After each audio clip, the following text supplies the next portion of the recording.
a member of Congress who would vote to end Medicare in order to fund tax cuts for big oil companies. Now, that was under the Republican plan. If you get sick, you get your value saver coupon.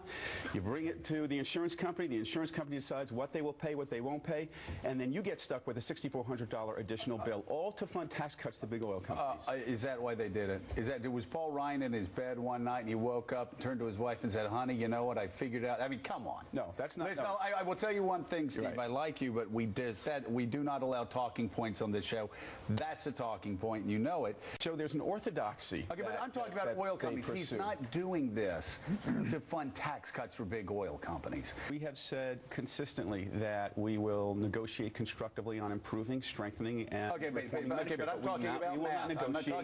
I'm not talking about right, and I want to save Medicare, and I know that 9 years from now, Medicare collapses unless changes are made, and those changes have to slow down the rate of growth of Medicare. Do you agree? I don't. No, I don't. I don't disagree with you. But ending Medicare doesn't slow down the growth. The problem is every time we talk about some options, the response we get, with all due respect, is no. We're going to end Medicare. You cannot begin a negotiation by ending Medicare. You know, when you accuse the Republicans of saying they got death panels coming up, that's demagoguery.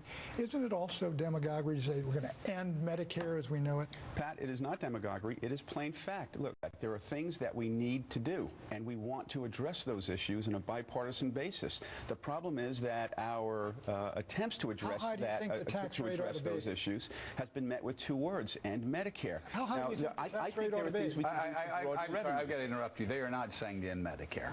If you have a problem with Paul Ryan's system, that's fine, but you keep saying in Medicare. Republicans demagogued Medicare last year on Medicare Advantage, but I've just got to jump in here. If you've said it 10 times in 5 minutes, you know that's impressive. That's impressive, but you know that's just not true.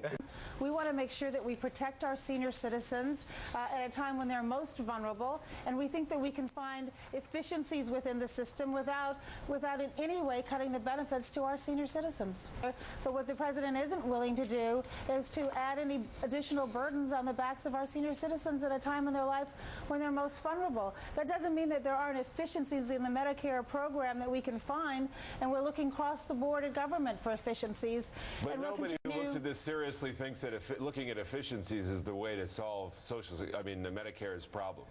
Oh, I think you can. I mean, if you've added 12 years already to the solvency of the program, that's a step in the right direction.